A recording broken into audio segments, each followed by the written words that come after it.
అవినీతికి కేంద్రంగా మారిన రేణిగుంట సబ్ రిజిస్ట్రార్ కార్యాలయంపై ఆ శాఖ ఉన్నతాధికారులు దాడులు నిర్వహించారు. కార్యాలయ సిబ్బంది హడావిడిగా కొత్త బోర్డులు మార్పు. ఈ క్రమంలో అదనపు ఐజీ ఉదయ్ భాస్కర్ ఆధ్వర్యంలో రికార్డులను తనిఖీ చేశారు. ఈ సందర్భంగా ఆయన మాట్లాడుతూ కార్యాలయంపై ఫిర్యాదు వచ్చాయని, ఇటీవల ప్రభుత్వ భూములతో పాటు దేవాదాయ శాఖ భూములను రిజిస్ట్రేషన్లు చేశారని, తమకు ఫిర్యాదులు అందాయని వివరించారు. రిజిస్ట్రేషన్లు సక్రమంగా చేయడం లేదని, డాక్యుమెంట్లు వెంటనే ఇవ్వడం లేదనే దానిపై ప్రభుత్వం తనను ఇక్కడికి పంపినట్లు తెలిపారు. ఇక్కడ సీనియర్ సబ్ రిజిస్ట్రార్ అవసరమని, సబ్ రిజిస్ట్రార్లు ఎవరు ధైర్యం చేసి ఇక్కడికి రావడం లేదన్నారు. త్వరలో సీనియర్ సబ్ రిజిస్ట్రార్ ను నియమిస్తామని తెలిపారు.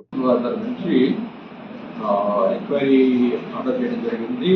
అది ఆ ఎంక్వైరీలో భాగంగా ఈరోజు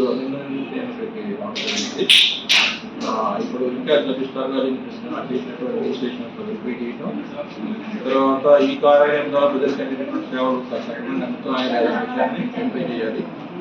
ఏదైనా డిఫిషియన్సీ ఉంటే వాటిని చేయడం జరుగుతుంది.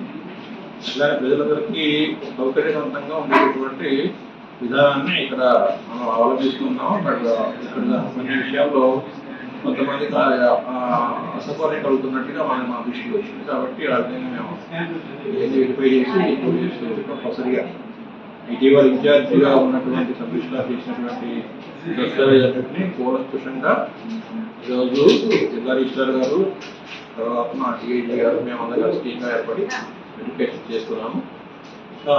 కూడా వెరిఫికేషన్ జరుగుతుంది.